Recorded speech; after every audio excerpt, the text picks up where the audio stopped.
Rahman ve Rahim olan Allah'ın adıyla. Yeryüzünde hiçbir canlı yoktur ki, her türlü rızkı ve ihtiyacı Allah'a ait olmasın. Mikroptan balinaya, onun yuvasını ve yaşadığı yeri de, gezip dolaştığı geçici yerleri de her an bilir. Ve zaten bunların hepsi apaçık bir kitapta kaydedilmiştir. Onun arşı su üzerinde iken, amel bakımından hanginizin daha iyi olduğunu denemek için, gökleri ve yeri 6 günlerde, dönemde yaratan O'dur. Andolsun onlara, gerçekten siz ölümden sonra diriltileceksiniz dediğinde, inkarcılar, bu açıkça bir aldatmadan ve sihir, etki altına almadan başka bir şey değildir derler. Not: Ayetlerde gün, yevm yerine eyyam, günler geçtiği için biz buna dönem manası verdik. Andolsun sayılı bir taifeye veya belirli bir süreye kadar onlardan azabı erteleyecek olursak hemen hepsi birden onu engelleyen nedir? Hadi cezamızı verse ya derler. Şunu iyi bilin ki onlara bu azabın geleceği ve şeytani saltanatlarının devrileceği gün kesindir. Ve bu, onlardan asla geri çevrilecek değildir.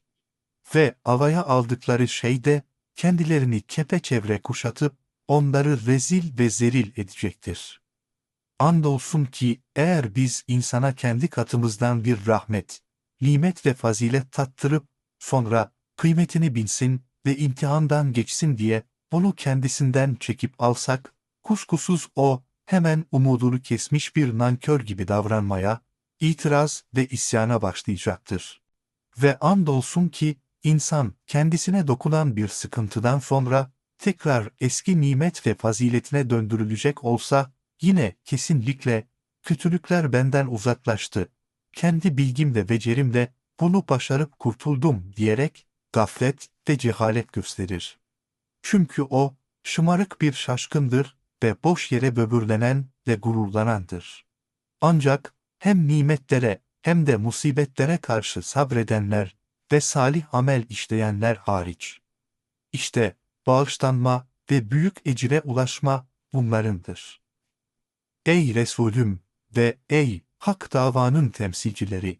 Şimdi inkar edenlerin ve nasipsizlerin, ona bir hazine indirilmeli veya onunla bir melek gelmeli değil miydi, demeleri dolayısıyla, göğsün daralıp, sana vahyolunan gerçeklerden ve müjdelerden bir kısmını, onların keyfi için terk mi edeceksin?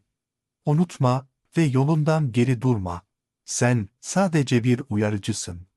Allah, her şeye vekildir ve yeterlidir. Sizin göreviniz, hakkı yaşamak ve yaymaktır.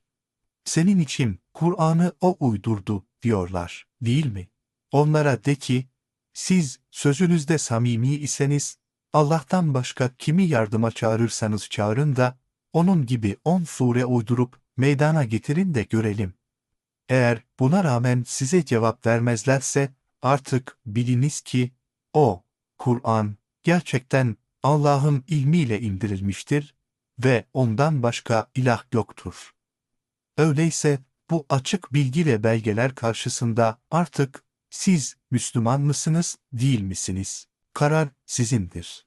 Her kim sadece dünya hayatını ve onun çekiciliğini, zevkli ve zinetli nimetlerini isterse, onlara yapıp ettiklerini onda, dünyada tastamam öderiz ve onlar bunda hiçbir eksikliğe uğratılmayacaklardır. Ancak işte bunların ahirette kendileri için ateşten başkası yoktur. Onların onda, dünyada bütün işledikleri boşa çıkmıştır ve yapmakta oldukları şeyler de geçersiz olacaktır.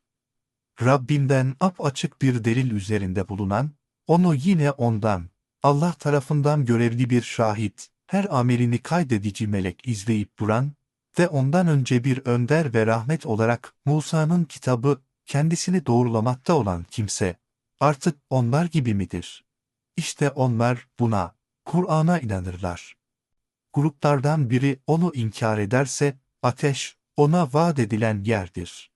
Öyleyse bundan kuşkuda olma. Çünkü o, Rabbinden olan bir haktır. Ancak insanların çoğunluğu inanmazlar, inanmayacaklardır. Yahudiler ve Hristiyan Siyonistler, bizler Allah tarafından seçilmiş ve kendilerine dünya hakimiyeti vaat edilmiş insanlarız. Bu amaçlar için her şey bize mübahtır diyerek, bazı işbirlikçilerse şahsi makam ve menfaat için bunları destekleyip, hıyanetlerine İslami ve insani mazeretler geçirerek, Allah'a karşı yalan uydurup iftira atandan daha zalim kimdir? İşte bunlar, hesap günü huzura getirilip, Rablerine arz edilerek, meleklerden ve müminlerden şahitler şöyle diyecektir. Rableri üzerine yalan söyleyenler, dinlerini ve Allah'ın ayetlerini eğip bükenler, işte bunlardır. Haberiniz olsun. Allah'ın laneti zalimlerin üzerinedir. Zalimler, Allah'ın kahrına uğramışlardır. Bunlar, insanları Allah'ın yolundan, şeriat ve cihat şuurundan uzaklaştıran ve İslam'ı nefsi arzularına göre eğritmeye ve eksik öğretmeye çalışan kimselerdir. Bunlar çevrelerinde mübarek ve muhterem bilinseler de, gerçekte ahirete ve hesaba çekilmeye de iman etmeyenlerdir. Zira hakikaten iman etmiş olsalardı, şeriatı lüzumsuz saymaz, cihadı unutturmaz ve dinsizlerle işbirliğine yanaşmazlardı. Katı İslam, ılımlı İslam gibi asılsız kavramlar uyduranlar var ya, bunlar, yeryüzünde Allah'ı asla aciz bırakacak ve zulüm saltanatlarını sürekli ayakta tutacak değildir. Ve bunların Allah'tan başka velileri de bulunmayacaktır. Azap, onlar için kat kat artırılacaktır. Çünkü bunlar, hakkı işitmeye tahammül edemiyorlardı ve gerçekleri de görmek istemiyorlardı. Küfür ve kötülükte inatçı insanlardı.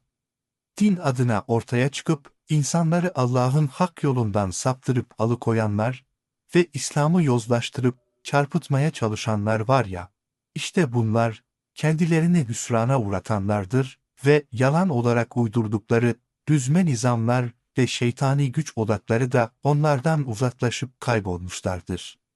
Hiç şüphesiz bunlar, ahirette en çok ziyana uğrayıp pişman ve perişan olacaklardır.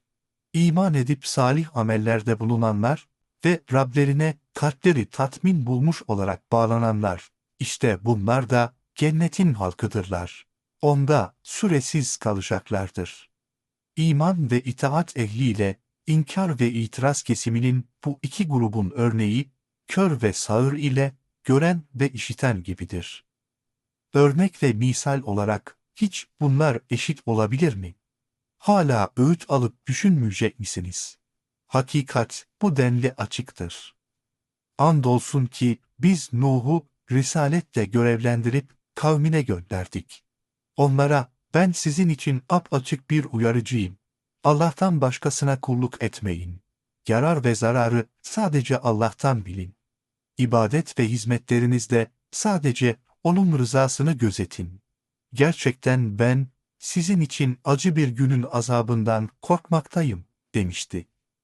Kavminden ileri gelen kafirler, hükümet, servet ve etiket sahibi kimseler, biz seni sadece bizim gibi bir beşerden başka bir şey olarak görmüyoruz.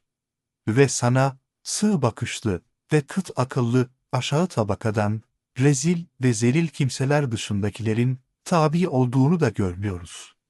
Ve sizin bizden bir üstün tarafınızı, farklı ve faziletli bir yanınızı da görmüyoruz.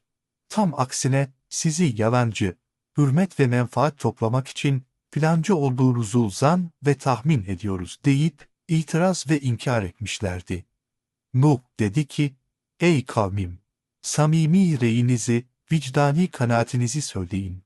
Eğer ben, Rabbimden verilen apaçık bir delil üzerinde bulunuyorsam ve Rabbim bana kendi katından özel bir rahmet, hikmet ve hidayet vermiş de bu gerçek sizin basireti körelmiş gözlerinizden gizli tutulmuşsa, o takdirde kime karşı çıktığınızı ve nelerden mahrum kalacağınızı bir düşünüverin.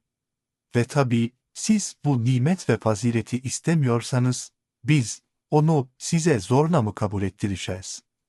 İyi düşünün, ey kavmim! Ben bu tebliğ ve tavsiyelerime karşılık sizden bir mal, makam ve menfaat istemiyorum. Benim ücretim yalnızca Allah'a aittir. Siz hor görüyor ve hoşlanmıyorsunuz diye ben iman edenleri yanından kovacak değilim. Onlar mutlaka Rablerine kavuşacak, niyet ve gayretlerinin karşılığına erişecektir. Ne var ki ben sizi gerçekten cahillik eden bir toplum olarak görmekteyim. Ey kavmim! Siz istemiyorsunuz diye ben bunları, yanımdaki horladığınız sadıkları kovarsam, Allah'tan gelecek azaba karşı bana kim yardım edebilir? Hiç düşünmez misiniz? Ben, Allah'ın hazineleri yanımdadır. İstediğim şekilde dağıtabilirim demiyorum. Allah'ın öğrettiği ve haber verdiği dışında gaybı da bilmiyorum. Melek olduğumu söylemiyorum. Sizin gözlerinizde aşağılık, basit ve bayağı kimseler olarak hor görünen müminlere sizin gibi Allah bunlara hiçbir hayır vermez. İzzet, servet ve devlet reva görülmez de demiyorum. Nefislerinde olanı, içlerinde taşıdıklarını Allah daha iyi bilir. Bu durumda söylediklerimin aksini yaparsam gerçekten o zaman zalimlerdenim demektir. Kavmi kendisine, ey Nuh, yeter bizimle çekişip tartıştığın ve bu mücadeleyi çok uzattın. Eğer haklı ve sadık isen bize vaat ve tehdit ettiğin azabı getir de görelim demişlerdi. Nuh dedi ki, o benim elimde değil. Eğer dilerse onu size Allah getirecektir ve onu aciz bırakacak, bu azaba mani olacak da değilsiniz. Eğer inkar ve isyanda inadınız ve bozuk fıtratınız yüzünden Allah sizi azdırıp saptırmayı dilemişse, ben size öğüt vermek istesem de, bu nasihatimin size yararı olmaz. Sizin Rabbiniz O'dur ve O'na döndürüleceksiniz. Yoksa bunu kendisi uydurdu mu, diyorlar. De ki, eğer bunları ben uydurmuşsam, suçum ve sorumluluğum bana aittir. Ama Allah da biliyor ki, ben sizin işlemekte olduğunuz iftira ve günahlardan uzağım, beriyim. Bunların üzerine Hazreti Nuh'a vahyedildi ki, artık senin kavminden ciddiyet ve samimiyetle iman edenlerin dışında kesinlikle hiç kimse inanacak değildir. O halde sakın onların davranışlarına üzülme. Şimdi sana vahyedip öğrettiğimiz biçimde ve gözetimimizle emredilen gemiyi sanatlı ve sistemli şekilde imal edip yapıver. Ve artık o zalimler hakkında bana hitap edip talepte ve şefaatte bulunma. Çünkü onlar sapıklık ve saldırganlıklarının karşılığı olarak suya batacak ve boğulacaklardır. Artık bunu hak etmişlerdir. Hazreti Nuh üstün bir sanatla, bilgi ve beceri gerektiren ustalıkla gemiyi yaparken, kavminin servet ve siyaset bakımından ileri gelenleri yanından geçerken kendisine her uğradıklarında onunla alay ediyor ve hiçbir deniz, göl ve nehir bulunmayan bu bölgede gemi ne işine yarayacak? Aklını mı kaçırdın? Diyorlardı. O ise dedi ki, eğer bizimle dalga geçiyor ve hor görüp gönül eğiliyorsanız devam edin. Çünkü yakında sizin bizimle alay ettiğiniz gibi asıl biz sizinle alay edeceğiz. Bekleyin, çok yakında artık rezil ve rüsva edici azabın kime geleceğini ve sürekli hakaretin kimlere ineceğini yakında bilecek ve göreceksiniz. Nihayet emrimiz geldiği anda ve tandır teveran ettiği, yerden gökten suların kaynayıp fışkırdığı zaman Nuh'a dedik ki, lazım olan hayvanlardan 2'şer çift ile aleyhine söz geçmiş ve küfrü kesinleşmiş olanlar dışındaki aile fertlerini ve iman edenleri gemiye yükle. Zaten çok az bir gruptan başka kimse onunla birlikte iman etmemişti. Hazreti Nuh, iman ehline ve ailesine dedi ki, geminin içine binin. Onun yüzmesi de, vurup demirlemesi de Allah'ın ismiyle ve izniyledir. Şüphesiz Rabbim bağışlayandır, acıyıp esirgeyendir. Gemi onlarla birlikte ve dağlar gibi dalgalar içinde akıp giderken, Hazreti Nuh bir tarafa çekilip duran ve bir taraf olan, safını tam belirleyememiş bulunan oğluna seslendi. Ey oğlum! Gel! bizimle birlikte gemiye bin. İnadı bırak, iman et ve kâfirlerle birlikte olma diye seslenmişti. Oğlu dedi ki, ben yüksek bir dağa sığınacağım. O, beni sudan korur. Su orayı da basarsa, daha yüksek bir tepeye çıkacağım. Hazreti Nuh dedi ki, bugün Allah'ın azap emrinden, Rahim olan Allah'tan başka koruyucu yoktur. Ve derken, Nuh ile oğlunun her ikisinin arasına bir dalga girdi. Böylece, o da boğulan ve helake uğrayanlardan olup gitmişti. Ve ardından, ey yer, artık suyunu yut ve ey gök, sen de suyunu tut denildi. Bu ilahi emir üzerine sular çekildi, zalimlerin işleri bitirildi. Gemi de Cudi Dağı üzerine oturup yerleşti ve zalimler topluluğu içinde hayırdan ve huzurumuzdan uzak kalsınlar, kahrolsunlar denildi. Bu olaylar sırasında Hazreti Nuh Rabbine yalvarıp, Ya Rabbim, şüphesiz oğlum benim ailemdendir ve senin ailemi kurtaracağın yönündeki vaadin de elbette haktır. Ama işte oğlum boğuluyor. Sen hakimlerin hakimisin. Her şeye güç yetiren ve karar verensin. Oğlumu boğulmaktan, bizi de ızdıraptan kurtar demişti. Allah buyurdu, Ey Nuh! Kesinlikle o senin ailenden değildir. Çünkü o, salih olmayan bir iş, batıl ve bozuk amel sahibidir. Sadık ve salih olmayan bir kişidir. Tavrı ve tabiatı, ameli gayrı salihtir. O nedenle, hakkında kesin bilgi sahibi olmadığın şeyi benden isteme. Doğrusu sen cahillerden olmayasın. Evladın diye zalim ve kâfirlere sahip çıkmayasın diye sana öğüt veriyorum. Hazreti Nuh dedi ki, Ey Rabbim! Bilgim ve yetkim olmayan şeyi senden istemekten artık sana sığınırım. Ve beşeri bir zafiyet ve şefkatle yaptığım yanlışlıklardan dolayı eğer beni bağışlamaz de acıyıp merhamet buyurmazsan hüsrana uğrayanlardan olurum. Bunun üzerine, Ey Nuh denildi. Sana ve seninle birlikte olan ümmetlere bizden selamet ve bereket verilmiş olarak gemiden inin. Kıyamete kadar sizin gibi iman ve itaat ehli olup, hidayet davetine uyan ve selamet gemisine oturan bütün topluluklar da barış, bereket ve emniyet içinde olacaktır. Ama küfre ve nankörlüğe düşen diğer ümmetleri de dünyada bir müddet yararlandıracağız. Sonra hidayet gemisine binmeyenlere yine bizden çok acı ve alçaltıcı bir azap dokunacaktır. Bu Allah'ın sünnetidir. Ey Resulüm! Bunlar sana vahyettiğimiz gayb haberlerindendir. Bunları sen ve kavmin bundan önce bilmiyordun. Şu halde sabret. Şüphesiz güzel olan sonuç takva sahiplerinindir. Ad halkına da kardeşleri Hud'u gönderdik. Dedi ki, ey kavmim! Allah'a ibadet edin. Sizin ondan başka ilahınız yoktur. Siz yalan olarak tanrılar düzenlerden başkası değilsiniz. Hazreti Hud, ey kavmim! Ben bunun, Hakk'a davetim karşılığında sizden hiçbir ücret istemiyorum. Benim ücretim, beni yaratandan başkasına ait değildir. Hala akıl erdirmeyecek misiniz? Hud aleyhisselam, ey kavmim! Rabbinizden mağfiret isteyin. Sonra ona tövbe edin ki, üzerinize göğü, yağmuru bol bol göndersin ve kuvvetinize kuvvet katsın. Suçlu günahkarlar olarak yüz çevirmeyin diye uyarı vermişti.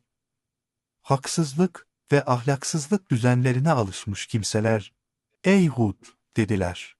Sen bize apaçık mucizelerle gelmiş değilsin ki, bizler senin sözünle ilahlarımızı, cansız putlarımızı, canlı tağutlarımızı ve nefsimize hoş ve kolay gelen batıl ve bozuk hayat tarzlarımızı terk edelim. Sana asla iman edecek değiliz. Biz, bazı ilahlarımız seni çok kötü çarpmıştır demekten başka bir şey söyleyemeyiz. Hud aleyhisselam dedi ki, Allah'ı şahit tutarım. Siz de şahit olun ki, ben sizin Allah'a şirk koştuklarınızın ve haşa onun ortağı ve hatırını kıramayacağı sandıklarınızın hepsinden uzağım. Onun dışındaki tanrı ve tağutlardan alakamı koparmışım. Artık hepiniz toplanın, istediğiniz tuzağı ve caydırıcı cezayı bana hazırlayın. Elinizden geleni geri koymayın. Ve artık bir bakışlık göz açıp kapama kadar bile müddet ve fırsat tanımayın. Çünkü kesinlikle biliyorum ki Allah'ın tayin ve takdir ettiği dışında bana hiçbir şey yapamayacaksınız. Ben gerçekten benim de Rabbim, sizin de Rabbiniz olan Allah'a tevekkül ettim. Onun alnından, saçlarından yakalayıp denetlemediği hiçbir canlı yoktur. Muhakkak benim Rabbim, dosdoğru bir yol, adalet üzerine tayin ve takdir buyurmaktadır. Eğer buna rağmen yüz çevirirseniz, artık size kendisiyle gönderildiğim şeyi tebliğ ettim. Rabbim de sizden başka bir kavmi yerinize geçirir. Siz ona hiçbir şeyle zarar veremezsiniz. Doğrusu benim Rabbim her şeyi gözetleyip koruyandır. Nihayet müminlere zafer, zalimlere derbeder emrimizin vakti gelince, tarafımızdan bir rahmet ve inayetle Hud'u ve onunla birlikte iman eden grubu kurtardık. Böylece onları ağır bir azaptan, şiddetli sıkıntılardan ve dehşetli baskılardan çekip çıkardık, izzete ve devlete ulaştırdık. Size diğer bir acı örnek, işte Ad kavmi. Rablerinin ayetlerini tanımayıp reddetmişlerdi. Onun elçilerine isyan ve itiraza yönelmişler ve bir aşağılık ve bayağılık kompleksiyle her inatçı zorbanın emri ve şeytani sistemi ardınca yürüyüp gitmişlerdi. Ve bu dünyada da, kıyamet gününde de lanete tabi tutuluvermişlerdi. Haberiniz olsun, gerçekten Ad halkı Rablerine karşı inkar etmişlerdi. Haberiniz olsun, Hud kavmi Ad'a Allah'ın rahmetinden uzaklık verilmişti. Semud halkına da kardeşleri Salih'i gönderdik. Dedi ki, ey kavmim, Allah'a ibadet edin. Sizin ondan başka ilahınız yoktur. O, sizi yerden, topraktan yarattı ve onda ömür geçirenler kıldı. Öyleyse ondan bağışlanma dileyin. Sonra ona tövbe edin. Şüphesiz benim Rabbim yakın olandır. Duaları kabul edendir. Bunun gibi yine Salih peygambere de dediler ki, sen böyle davalara ve iddialara kalkışmadan, tabularımıza ve tağutlarımıza karışmadan önce, aramızda kendisinden hayır ve hizmet umulan ve saygı duyulan birisiydin. Şimdi atalarımızın uya geldiği ve o şekilde ibadet ettiği din anlayışından ve alışa geldiğimiz bu hayat tarzından sen bizi vazgeçirip alımı koyacaksın. Doğrusu bizi davet ettiğin şeyden, adil ve asil bir sistemin gerçekleşebilmesinden, Allah'ın dininin bugünkü düzenden daha çok huzur ve refah vereceğinden kuşku verici bir tereddüt içindeyiz. Dedi ki, ey kavmim, görüşünüz nedir, söyler misiniz? Eğer ben Rabbimden apaçık bir belge üzerindeysem ve bana tarafından bir rahmet verilmişse, bu durumda ona isyan edecek olursam Allah'a karşı bana kim yardım edecektir? Şu halde siz benim zaman kaybımı ve sevabımı arttırmaktan, geçici bir zahmet ve üzüntü içine sokmaktan başka bana hiçbir zarar sağlamayacaksınız. Ey kavmim! İşte size bir ayet, mucize olarak Allah'ın kayadan çıkarıverdiği devesidir. Onu serbest bırakın ki Allah'ın arzında yesin, içsin, dolaşsın. Ona kötülük vermek niyetiyle sakın dokunmayın. Yoksa sizi yakın bir azap sarıp kuşatacaktır. Buna rağmen onu, deveyi boğazlayıp öldürdüler. Salih onlara dedi ki, şimdilik yurdunuzda ve hakimiyet konumunuzda 3 günler daha yararlanın. Ama acı ve alçaltıcı sonunuz gelmiştir. Bu asla yalanlanmayacak bir vaattir ve intikam vakti yaklaşmıştır. Emrimiz geldiği zaman, tarafımızdan bir rahmetle, Salih'i ve onunla birlikte iman edenleri o günün aşağılatıcı azabından kurtardık.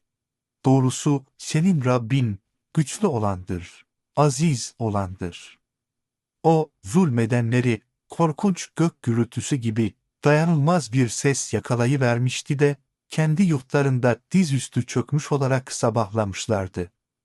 Sanki orada hiç refah içinde yaşamamışlar gibi helak olmuşlardı. Haberiniz olsun.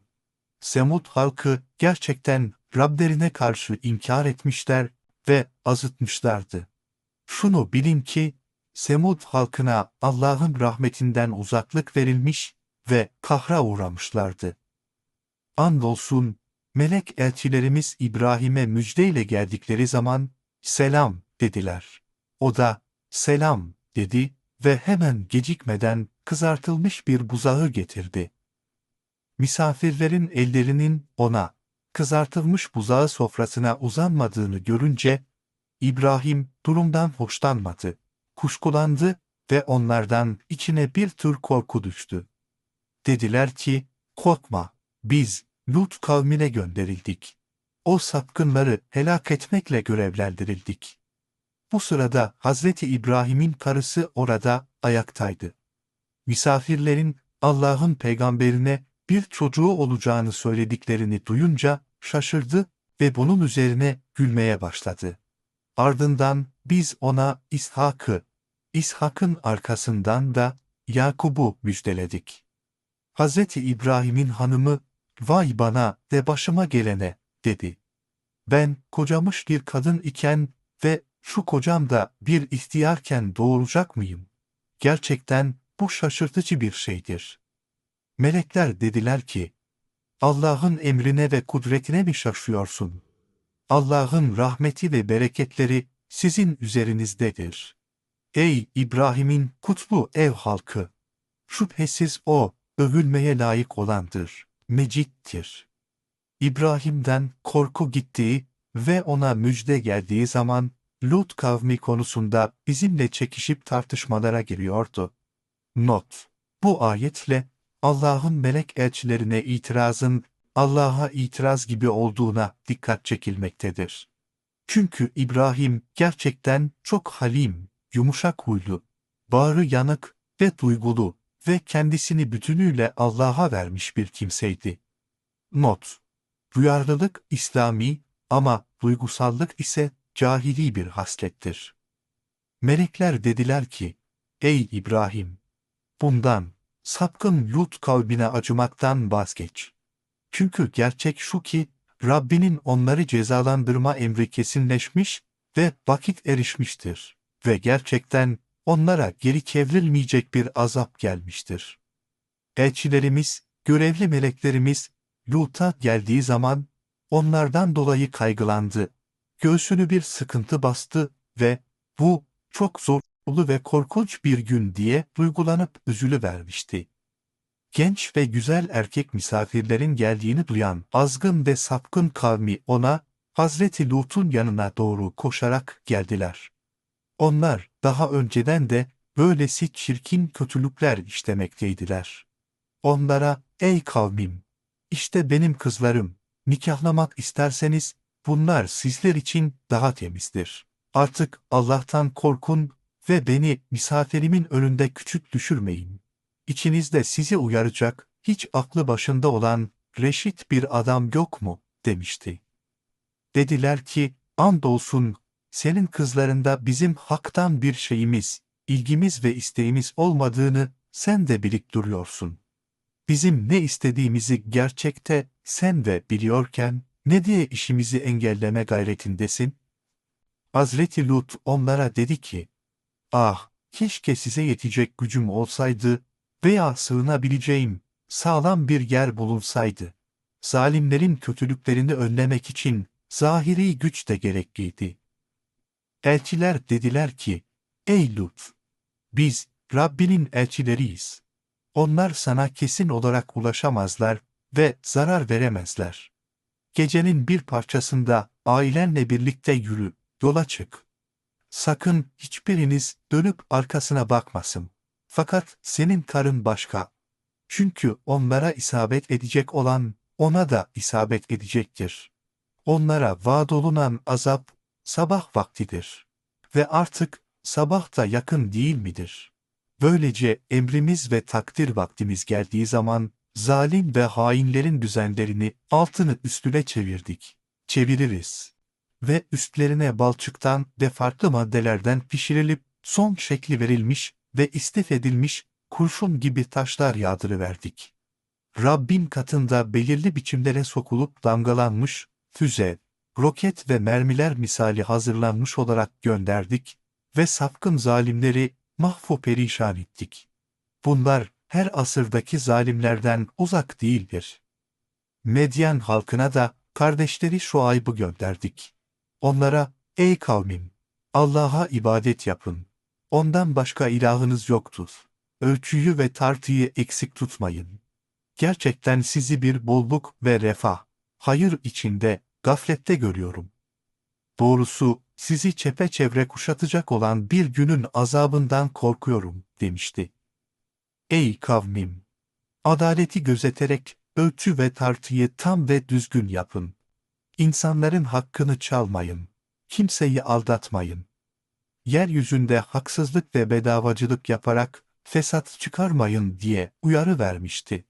Hazreti Şuayb, eğer müminseniz Allah'ın size kâr olarak baki bıraktığı helal işlerden olan kazanç sizin için daha hayırlıdır. Eğer sözlerimi tutmazsanız ben sizin üzerinizde bir gözetleyici, muhafız değilim.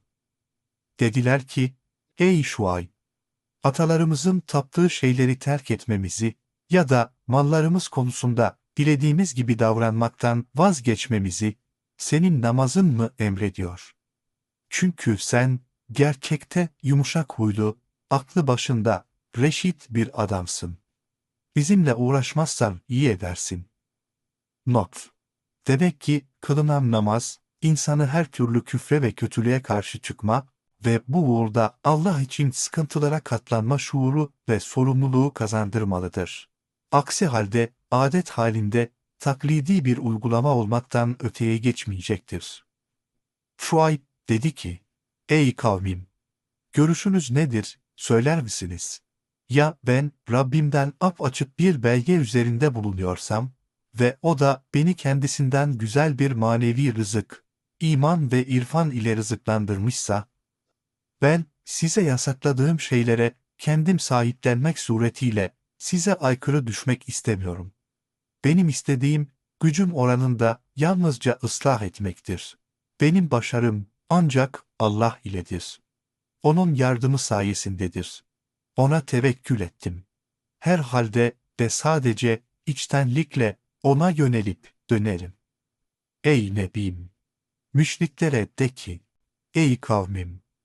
Bana karşı gelişiniz ve Allah'ın hükümlerini çiğnemeniz, sakın Nuh kavminin ya da Hud kavminin veya Salih kavminin başlarına gelenlerin bir benzerini size de isabet ettirmesin. Üstelik Lut kavmi sizden pek uzak değildir. Şam'a giderken yolunuz üzerindedir. Haydi pişmanlık gösterip Rabbinizden bağışlanma dileyin. Sonra küfür ve kötülükten vazgeçip ona tövbe edin. Gerçekten benim Rabbim merhamet edendir. Şefkatle destekleyip sahiplenendir. Ey Şuayb dediler. Senin söylediklerinin çoğunu biz kavrayıp anlamıyoruz. Doğrusu biz seni, içimizde servet ve aşiret bakımından zayıf biri olarak görüyoruz. Eğer yakın çevren olmasaydı, gerçekten seni taşa tutar, öldürürdük. Sen bize karşı güçlü ve üstün değilsin. Dedi ki, ey kavmim! Sizce benim yakın çevrem Allah'tan daha mı üstündür ki, onu arkanızda unutuluvermiş, önemsiz bir şey edindiniz? Şüphesiz benim Rabbim, yapmakta olduklarınızı sarıp kuşatıverendir. Ey kavmim! Artık yapabileceğiniz her şeyi yapmaktan çekinmeyin. Şüphesiz ben de yapmam gerekenleri elbette yerine getireceğim. Sonunda aşağılatıcı azap kime gelecektir ve yalancı kimdir, yakında bileceksiniz. Haydi, siz de gözetleyip durun. Çünkü ben de sizinle birlikte gözetleyip beklemekteyim. Artık intikam vakti ve azap evrimiz geldiği zaman, tarafımızdan bir rahmetle Şuayb'ı ve onunla birlikte iman edenleri kurtardık. O zulmedenleri ise dayanılmaz bir ses ve sayha yakalayıverdi de, kendi yurtlarında dizüstü çökmüş olarak sabahlamışlardı. Sanki orada hiç refah içinde yaşamamışlar gibi helak olmuşlardı. Haberiniz olsun. Semud halkına nasıl bir uzaklık verildiyse, Medyen halkına da Allah'ın rahmetinden öyle bir uzaklık verilmiş ve kahra uğramışlardı. Muhakkak Musa'yı da ayetlerimizle ve apaçık olan bir delille gönderdik. Firavun'a ve onun önde gelen çevresine, ki onlar Firavun'un emrine uymuşlar, zulmüne razı olmuşlardı. Oysa Firavun'un emri, düzeni, hükümleri doğruya götürücü, irşad edici değildi. Firavun ki, o, kıyamet günü kavminin önderliğine geçecek, böylece onları ateşe götürüp sürükleyecektir. Sonunda vardıkları yer ne kötü bir yerdir. Onlar burada, dünyada da, kıyamet gününde de lanete tabi tutuluverdiler. Onlara verilen bela ne kötü bir bağış ve karşılıktır. Keşke düşünüp bilselerdi. Bunlar, sana doğru haber ve ibretlik kıssa olarak aktardığımız, geçmişteki nesillerin haberleridir. Onlardan kimi ayakta kalmış, hala tarihi eser kalıntıları var, kimi de biçilmiş ekin gibi yerle bir edilmiş, izleri silinmiştir. Biz onlara zulmetmedik. Ancak onlar kendi nefislerine zulmettiler. Böylece Rabbinin ceza ve intikam emri geldiği zaman, Allah'ı bırakıp da taptıkları ilahları onlara hiçbir şey sağlayamadı. Putları ve tağutları helak ve kayıplarını artırmaktan başka bir işe yaramadı. Ve artık iş işten geçmişti. İşte Rabbinin yakalaması böyledir. Onlar zulüm işlemektelerken, ülkeleri veya nesilleri yakaladığı zaman son pişmanlıkları fayda vermemiştir. Gerçekten onun yakalaması pek acı, pek şiddetlidir. Ahiret azabından korkan için bunda, tarihi olay ve uyarılarda kesin ayetler, ibretler vardır. O, kıyamet ve mahşer, bütün insanların kendisinde toplanacağı bir gündür ve o, herkesin bizzat yaşayıp göreceği bir gündür. Ki gelmesi kesindir. Biz onu, ahiret ve hesap gününü sayılı bir sürenin, ecelin dışında ertelemeyiz. Kıyametin geleceği günde, onun izni olmaksızın hiç kimse söz söyleyemez. Artık onlardan kimi bedbaht ve mutsuz, kimi de mutlu ve bahtiyardır. Küfür ve zulümleri yüzünden mutsuz olanlar ateştedirler. Onlar için orada kahırla ve acıyla bir nefes alıp vermeleri vardır. Ki korkunç bir manzaradır. Onlar Rabbinin dilemesi dışında gökler ve yer sürüp gittikçe orada süresiz kalacaklardır. Çünkü Rabbin gerçekten dilediğini yapandır. İman ve itaatle mutlu olanlar da artık onlar cennette bahtiyardır. Rabbinin dilemesi dışında gökler ve yer sürüp gittikçe orada süresiz kalacaklardır. Bu kesintisi olmayan bir ihsan ve ikramdır. Ey Resulüm! Artık onların tapmakta oldukları şeyler, şeytani şahısların ve tağutların yıkılacağı konusunda sakın kuşkuda olma. Daha önceleri ataları nasıl şuursuzca tapıyor idiyseler, bunlar da ancak böyle tapıyorlar. Şüphesiz biz, onların dünyalık yaşam fırsatını ve sonunda azap paylarını eksiltmeksizin onlara ödeyecek olanlarız. Herkes hak ettiğine erişecektir. Gerçekten biz Musa'ya kitabı verdik. Ama onda anlaşmazlığa düşüldü. Eğer Rabbinden bir söz geçmiş, verilmiş olmasaydı, mutlaka aralarında hüküm verilmiş olacaktı. Gerçekten onlar, münafıklar ve kalbi marazlılar, bundan, Kur'an'dan yana kuşku verici bir tereddüt içindedirler. Şüphesiz Rabbin, onlardan tümüne yapıp ettiklerinin karşılığını onlara tamam ödeyecektir. Çünkü o, yapıp ettiklerinden habirdir. En küçük ayrıntılarına kadar bilmektedir. Ey Resulüm! Seninle birlikte küfür ve kötülükten gerçekten tövbe edenlerle beraber emrolunduğun gibi dosdoğru davranın. Ve sakın azıtıp haddinizi aşmayın. Çünkü o, yaptıklarınızı görendir. Zulmedenlere asla eğilim göstermeyin. Onları hiçbir şekilde desteklemeyin.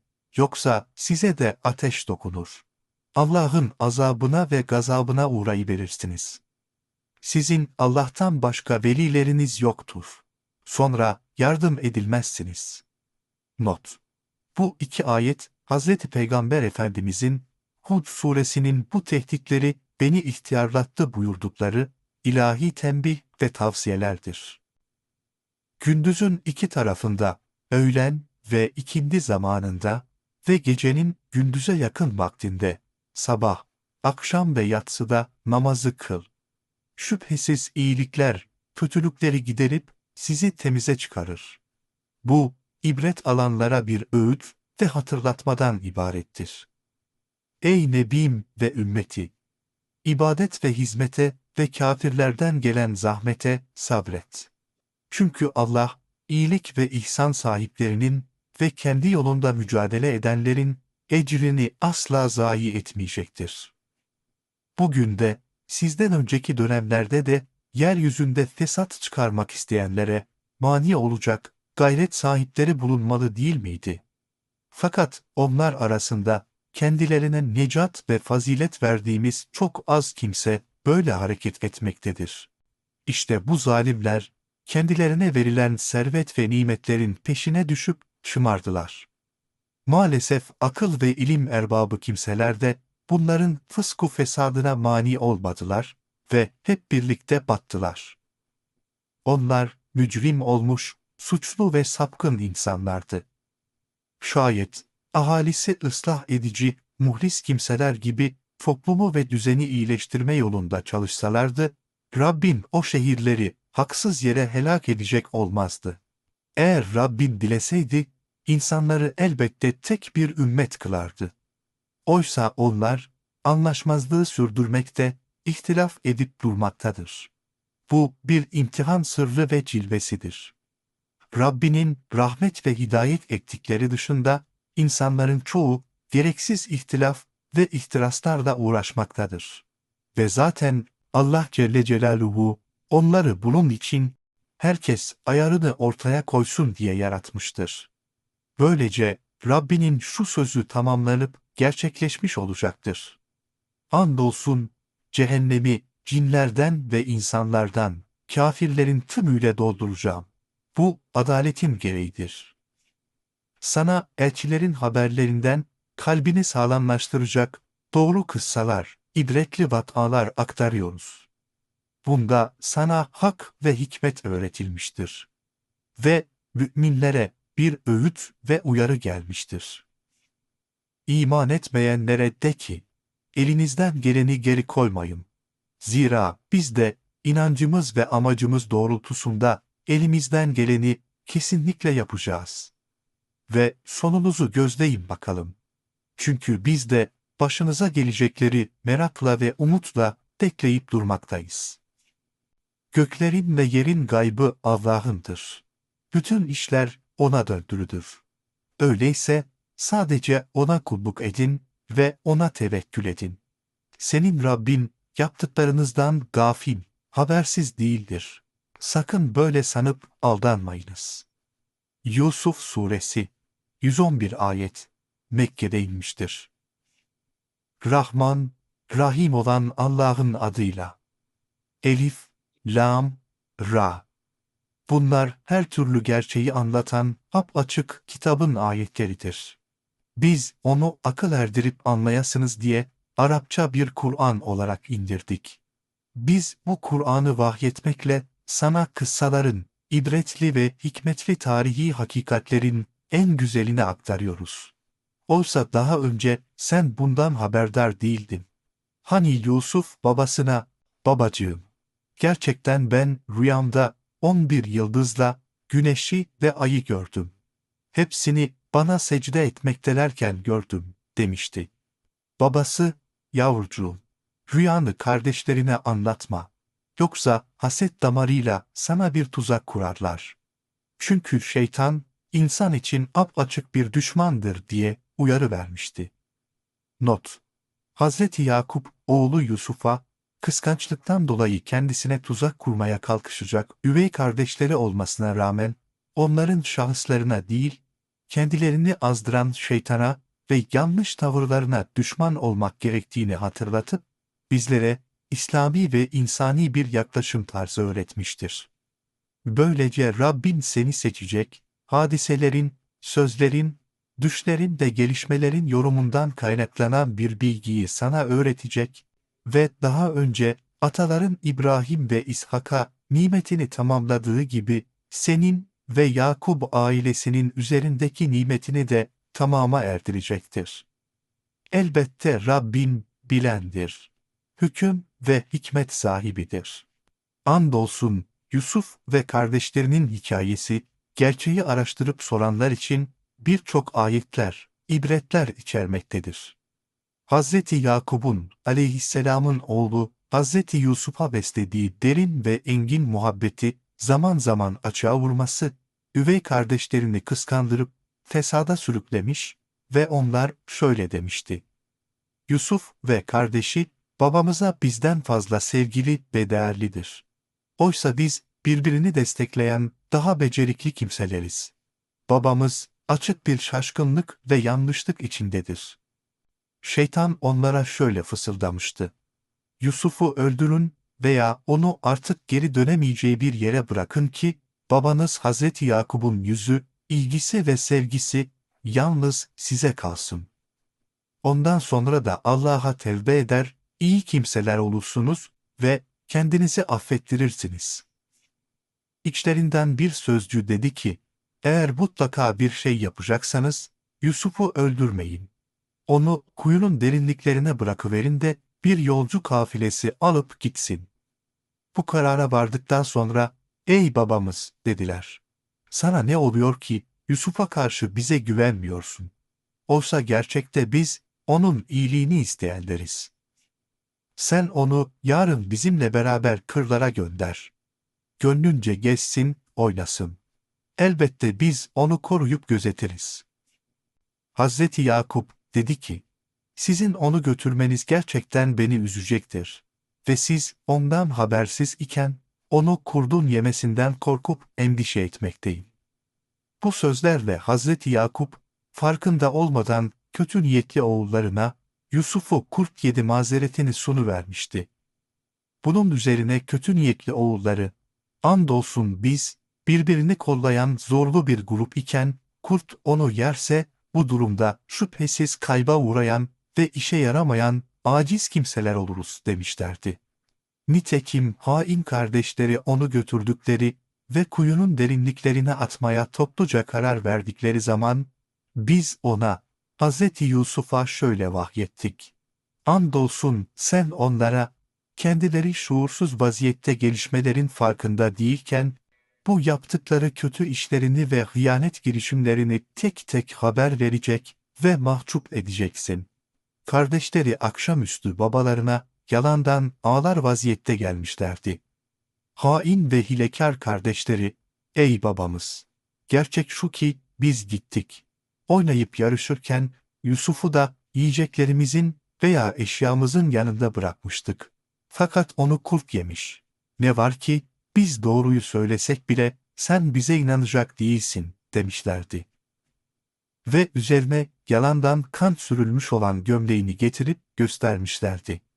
Babaları, hayır, belki de nefsiniz sizi yanıltıp böyle bir işe sürüklemiş. Baksanıza, gömlek parçalanmamıştır. Bundan sonra bana düşen güzel bir sabırdır. Sizin bu düzüp uydurduklarınıza karşı kendisinden yardım istenecek olan Allah'tır, diyerek derin üzüntüsünü belirtmişti. Derken bir yolcu kafilesi gelmiş, sucularını kuyuya su almak için göndermişlerdi. O da kovasını sarkıtınca, hey, "Müjde, bu bir çocuk," demişti. Ve onu kuyudan çıkarıp, ticaret konusu bir mal olarak tutup saklayıvermişlerdi. Oysa Allah, yapmakta olduklarını bilendi. Çünkü onlara gereken, en yakın yerleşim merkezine haber vermekti. Onu ucuz bir değere, sayısı belli birkaç dirheme satıvermişler ve onu pek önemsememişlerdi. Onu satın alan bir Mısırlı Aziz, karısına, "Onun yerini üstün tut, ona güzel bak. Umulur ki bize yararlı olabilir ya da onu evlat ediniriz," dedi. Böylelikle biz, Yusuf'u yeryüzünde, Mısır'da yerleşik kıldık. Ona, sözlerin ve düşlerin yorumundan olan bir bilgiyi öğrettik. Allah, emrinde galip olandır. Ancak insanların çoğu, gerçeği bilmeyen, cahil ve gafillerdir. Erginlik çağına erişince, Yusuf'un kendisine hüküm ve ilim verdik. İşte biz, iyilik yapanları böyle ödüllendiririz. Evinde kalmakta olduğu kadın, Züleyha, Yusuf'a aşık olup, ondan murad almak istemiş ve kapıları sımsıkı kapatarak, "Arzularım senin içindir, hadi gelsene," diye çağırmıştı. Yusuf ise, "Bu ahlaksız teklifinden Allah'a sığınırım. Çünkü o, senin kocan, benim mürebbim, sahiplik edenimdir. Yerimi güzel tutmuş, bana iyi davranmıştır. Gerçek şu ki, zalimler iflah olmaz, kurtuluşa ulaşmazlar," diye karşı çıkmıştı. Andolsun, kadın onu arzulamıştı. Eğer Rabbinin zinayı yasaklayan kesin kanıt, burhanını ve vicdanına doğan uyarı ilhamlarını görmeseydi, o da, Yusuf da onu arzulamış ve kalbi ona kaymıştı. Böylelikle biz, ondan kötülüğü ve fuhşu geri çevirmek için ona duyarlılık bağışlamıştık. Çünkü o, muhlis kullarımızdandı. Hazreti Yusuf'la Züleyha, ikisi de kapıya doğru koşmuşlardı. Kadın, onun gömleğini arkadan çekip yırtmıştı. Tam kapının yanında, kadının efendisiyle karşılaşmışlardı. Kadın, kendi ayıbını kapatmak için kocasına, "Ailene kötülük isteyenin zindana atılmaktan veya acı bir azaptan başka cezası ne olabilir?" diyerek Hazreti Yusuf'u suçlamaya başladı. Yusuf dedi ki, "Hayır, onun kendisi benden murad almaya çalıştı. Yakalanınca da suçu bana yıktı." Orada bulunan kadının yakınlarından bir bebek dile gelip, görgü tanığı gibi şöyle şahitlik yaptı: "Eğer onun gömleği ön taraftan yırtılmışsa, bu durumda kadın doğruyu söylemiştir. Kendisi, Yusuf ise yalan konuşmaktadır. Yok, eğer onun gömleği arkadan çekilip yırtılmışsa, bu durumda kadın yalan söylemiştir ve kendisi, Yusuf, doğruyu konuşanlardan, sadıklardandır." Bunun üzerine dikkatle araştırılıp bakıldı. Onun, Hazreti Yusuf'un gömleğinin arkadan çekilip yırtıldığını gördüğü zaman, kocası karısına, "Doğrusu bu sizin saray ve sosyete ehli kadınların şehvet tuzağınız ve hilekarlığınızdır. Gerçekten sizin düzenbazlığınız büyük bir beladır," diyerek, zahiren şerefini kurtarmaya ve karısının azgınlık ve hayasızlığının üstünü kapatmaya çalışmıştı. "Aziz, ey Yusuf! Sen bundan, bu kadından ve bu olaydan uzak dur ve unut," demiş, karısına ise, "Sen de bu günahın sebebiyle benden özür, bağışlanma dile. Böylece olay kapansın. Hazreti Yusuf da bu suçu işlemiş gibi zindana atılsın ki herkes öyle sanıp şerefimiz kurtarılsın," şeklinde örtbas etmeye çalışmıştı. Şehirde bir takım kadınlar, Aziz, vezirin karısı, kendi uşağının nefsinden murad almak istiyormuş. Öyle ki şehvet tutkulu sevgi onun bağrına sinip oturmuş. "Biz doğrusu onu açıkça bir sapıklık içinde görüyoruz," şeklinde dedikodu yapmaktalardı. Kadın, onların dediklerini ve düzenlerini işitince, onlara bir davetçi yolladı. Oturup dayanacakları yerler hazırladı ve her birinin eline, önlerindeki meyveleri soymaları için bıçak verdi. Hazreti Yusuf'a da, "Çık, onlara görün," dedi. Böylece onlar, onu olağan dışı güzellikte görünce, insanüstü bir varlıkmış gibi gözlerinde büyütmüşler, şaşkınlıklarından ellerini kesmişler ve Allah'ı tenzih ederiz, bu bir beşer değildir. Bu ancak üstün değerli bir melektir, demişlerdi. Kadın ise Hazreti Yusuf'u gösterip, beni kendisiyle kınadığınız yakışıklı genç işte budur. Andolsun onun nefsinden ben murad almak istedim. O ise kendini korudu. Ve andolsun eğer o kendisine emrettiğimi yapmayacak olursa mutlaka ya zindana atılacak veya elbette küçük düşürülüp kovulanlardan olacak diyerek gerçeği itiraf etmişti. Yusuf dedi ki, ey Rabbim! Zindan, bunların beni kendisine çağırdıkları şeyden, zina çirkefinden bana daha sevimlidir. Eğer kurdukları düzeni benden uzaklaştırmazsam, korkarım onlara eğilim gösterir, böylece cahillerden olurum düşüncesiyle Rabbine iltica etmiş ve büyük bir iffet, fazilet ve metanet örneği sergilemişti. Böylece Rabbi, Yusuf'un duasını kabul etmiş ve onların hileli düzenlerini kendisinden uzaklaştırıvermişti. Çünkü o, işitendir, bilendir. Sonra, Yusuf'un iffetine ilişkin delilleri görmelerine rağmen, yine de ardından mutlaka onu belli bir vakte kadar zindana atmak görüşü, onlar da ağır basmış, şeytani düşünce galip gelmişti. Böylece, güya zahiren namus ve onurlarını kurtarmak adına, masum bir insana suçlu muamelesi etmekten çekinilmemişti. Onunla birlikte iki genç de zindana girmişti. Onlardan biri, ben rüyamda kendimi şarap sıkıyorken gördüm dedi. Öbürü ise, ben de kendimi başımın üstünde ekmek taşıyorken gördüm. Kuş da ondan yemekteydi, demişti. Bunun yorumundan bize haber ver. Doğrusu biz seni muhsinlerden, iyilik sahibi ve dini gayret ehli kimselerden görmekteyiz, diye Yusuf'tan rica etmişlerdi. Hazreti Yusuf, bunu bir tebliğ fırsatı bilerek dedi ki, size rızıklanacağınız bir yemek gelecek olsa, ben mutlaka size daha gelmeden önce onun ne olduğunu haber verebilirim. Bu, Rabbimin bana öğrettiklerindendir. Doğrusu ben, Allah'a iman etmeyen, ahireti de tanımayanların, ta kendileri olan bir topluluğun dinini terk ettim deyip, onlara iman ve İslam gerçeğini tebliğ etmişti.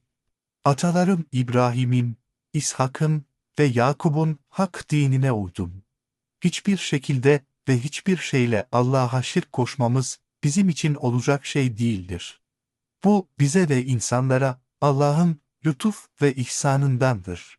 Ancak insanların çoğu maalesef şükretmezlerdi. Hazreti Yusuf bu durumu tevhid inancını tebliğ için bir fırsat olarak değerlendirip, ey zindan arkadaşlarım! Birbirinden ayrı bir sürü Rabler mi daha hayırlıdır? Yoksa kahhar, kahredici ve her şeye güç yetirici olan bir tek Allah mı? Diyerek, onların aklını ve vicdanını harekete geçirmişti.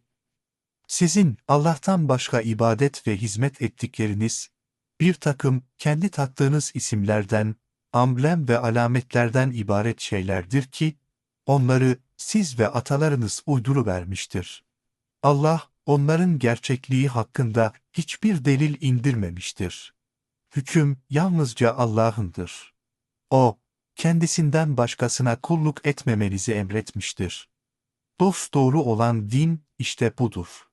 Ancak insanların çoğu bilmezler, dedikten sonra rüyalarını şöyle tevil etmişti. Ey zindan arkadaşlarım! İkinizden biri efendisine şarap içirecek, saraya özel hizmetçi olarak girecek, diğeri ise asılacak. Kuşlar onun başından gagalayıp beynini yiyecek. Böylece hakkında fetva istemekte olduğunuz iş böyledir. Ve ezeli kaderde her şey artık olup bitmiştir. O iki kişiden kurtulacağını sandığı kişiye dedi ki, buradan kurtulup tekrar kralın hizmetine alınırsan, efendinin katında beni hatırla. Fakat şeytan, Hazreti Yusuf'un sözlerini efendisine, Mısır melikine hatırlatmayı ona unutturdu. Böylece daha nice yıllar Yusuf zindanda kalıverdi. Hazreti Yusuf'un tedbiri takdiri değiştirmemişti. Hükümdar, ben rüyamda 7 besili inek görüyorum ki, 7 zayıf inek onları yiyor, bir de 7 yeşil başakla beraber ve diğerleri ise kupkuru 7 başak daha görüyorum. Ey önde gelen kahin, bilginler! Eğer rüya tabir ediyorsanız, benim bu rüyamı çözüverin demişti. Onlar da, bu gördükleriniz karma karışık rüyalardır. Biz böyle karışık rüyaların tevil ve tabirini bilemeyiz diyerek acizliklerini itiraf etmişlerdi. Zindanda Yusuf'a soru soran o 2 kişiden cezadan kurtulmuş olanı ve sarayda görev alanı nice zaman sonra hatırladı ve ben bunun yorumunu size haber verebilirim. Hemen beni zindana gönderin diye izin istemişti. Oradan zindana gidip, Yusuf, ey doğru sözlü insan, 7 besili ineği, 7 zayıf ineğin yemesi ve 7 yeşil başakla, diğerleri kuru olan 7 başakla ilgili rüya konusunda bize fetva ver.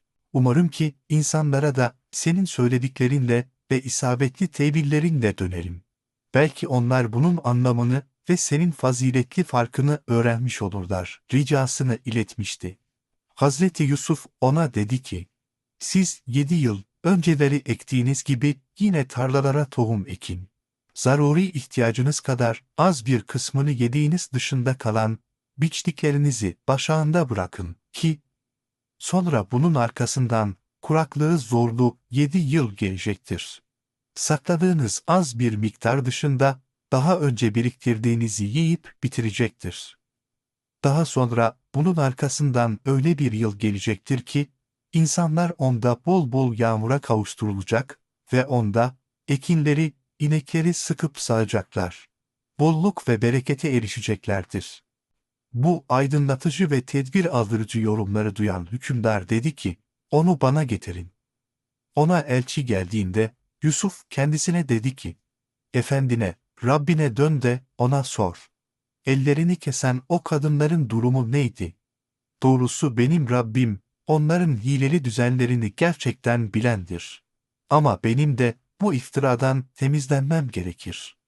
Bunun üzerine hükümdar topladığı o kadınlara, Yusuf'un nefsinden murad almak, onu zinaya zorlamak istediğinizde sizin durumunuz neydi? Dedi. Onlar, Allah için haşa dediler. Biz ondan hiçbir kötülük görmedik. Aziz'in, vezirin karısı da dedi ki, işte şu anda gerçek orta yere çıktı.